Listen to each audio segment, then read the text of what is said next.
या मालिकेमध्ये आपण बऱ्याच साऱ्या भागावर चर्चा केलेली आहे.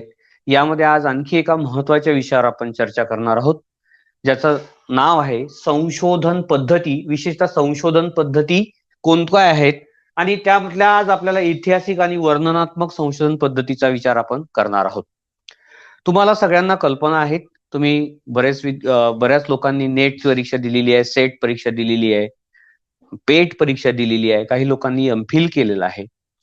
काही लोक पेट परीक्षा उत्तीर्ण करून पीएचडी साठी क्वालिफाय झालेले आहेत. काही लोक नेट सेटची तयारी करत आहेत. तर नेट, सेट आणि पेट याच्या अभ्यासक्रमामध्ये सुद्धा संशोधन पद्धतीचा समावेश आहे. त्याचबरोबर जे लोक प्रत्यक्षात पीएचडी करत आहेत त्यांच्यासाठी सुद्धा संशोधन पद्धती माहीत करून घेणं किंवा त्याबद्दलची जाणीव आपल्यामध्ये निर्माण करून घेणं अत्यंत गरजेचं आहे. ही बाब लक्षात घेऊन